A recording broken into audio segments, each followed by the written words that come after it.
Yeah!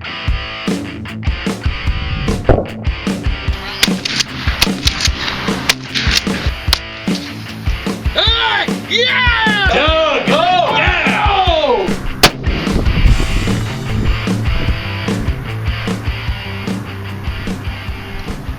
That is a hit at a mile. Alright guys, welcome back to 243 Outdoors. My name is Josh. Today we are starting part 3 on our 90 grain Sierra Gamechangers for the 243 featuring Starline Brass.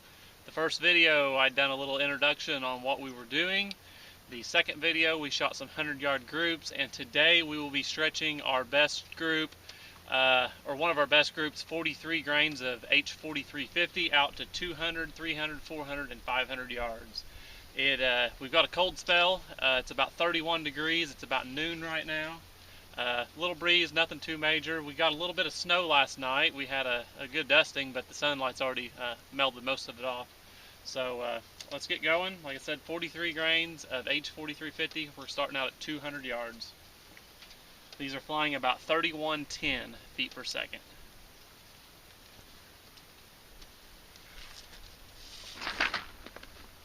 I got some holdovers kind of calculated, so we'll see how close we are on those. So our first 200 yards is calling for about 4/10. This is a mil scope.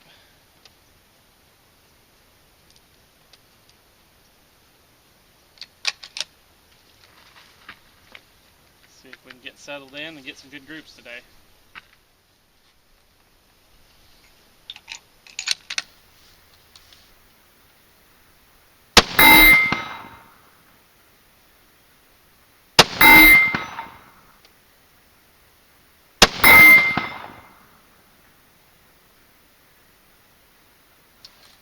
Round appeared to go high.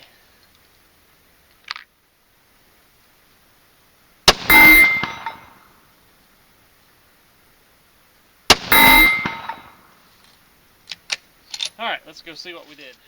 Okay, here's our 5-shot group. We had one go high like I thought. I don't know what happened there, but we have 4 shots right here, and that measures 1.25 inches for a 4-shot group at 200 yards. So we'll just kind of call that mulligan. We'll move our target on out to 300. Alright, we are set up at 300 yards now. My fingers get kind of cold on that drive on the 4-wheeler, but getting warm back up. I don't like shooting in gloves. I just can't get a good feel on the trigger. I never did like shooting in gloves. I do occasionally, but... So 300 yards is showing for a 0.9 mil drop.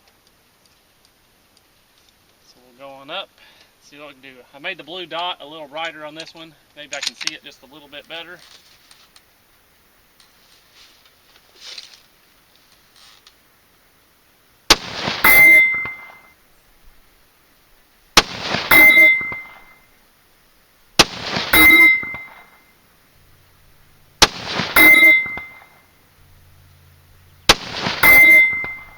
Alright, that looks pretty good in the scope.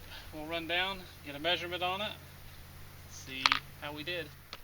Alright, so this is just some absolutely amazing shooting. I'm going to have to review the camera, but I'm assuming that's a hit. That's really faint though, so it may not be. They all may be right there. If that is, that's an 1.5 inch group, and we're at 300 yards, so we're still at a half minute.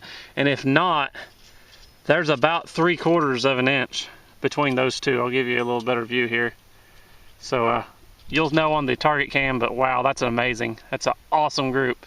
So let's go on out to 400 yards. Whew, got some gloves out. You know that driving 200 there and back, 300 there and back, 400 yards there and back.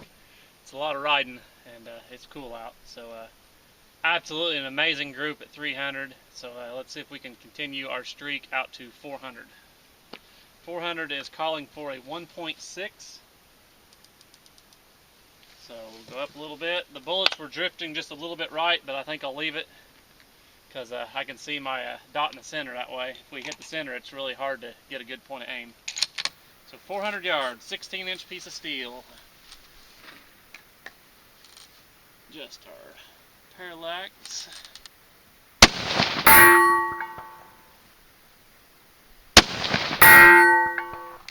There would be no issue taking a deer at 400 yards with these rounds.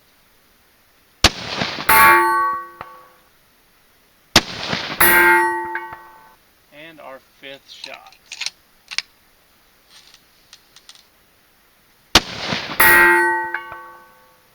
So we will run back down range, see how we did. All right, we are out here at 400 yards. Our 5-shot group measures 4 inches exactly. So 1 MOA out at 400 yards. That would be perfect vital size for a deer-sized animal or game. So no issues there. So we're gonna move our camera onto 500 and see how that does. Okay, we are ready for our 500 yards. 2.3 on the dial. 2, 1, 2, 3. I got a stand for paper target at 100, and we're just shooting over it. So I put about a 2-inch blue dot on the center of that. I can see it all right. Getting a little bit of mirage out there, but nothing too crazy. So let's send 5 more. I am shooting with gloves now. I don't know if that caused the groups to open up. I'm looking for excuses, but my fingers are a little cool.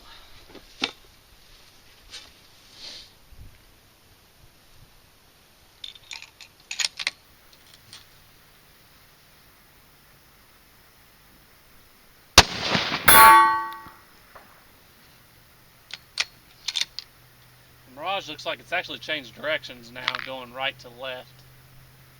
But it's very slight. There's very little.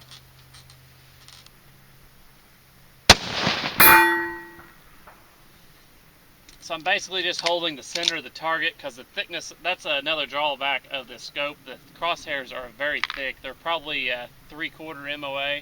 When you're looking at a 1-inch dot at 100 yards, you can only see just the edges of the dot. The crosshair is very thick, so I'm just giving it a center hold on that piece of steel.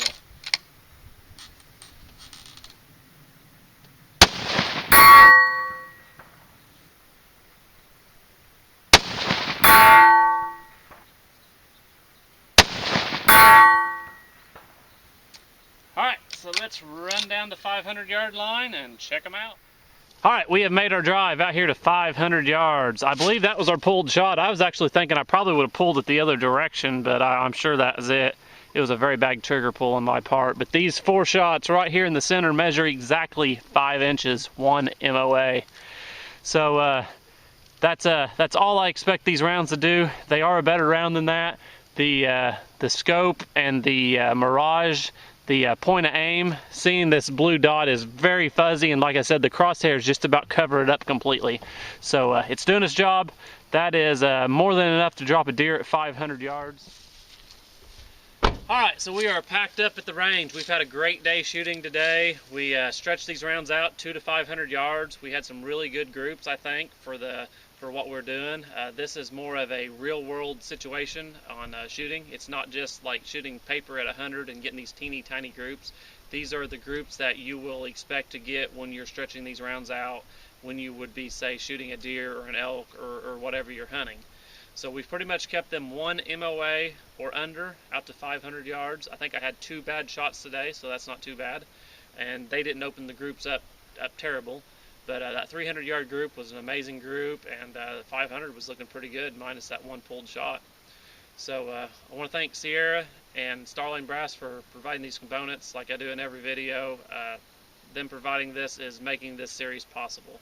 So this series is just a representation of what an average person that reloads can expect from these rounds. The average hunter can go to the store or online, buy these bullets, pick up some H4350 powder, load them. They don't have to do a massive load development to get these things to perform. Pretty much everything we've seen have been 1 MOA or under, and the average person's only going to take a shot maybe 200 or 300 yards max.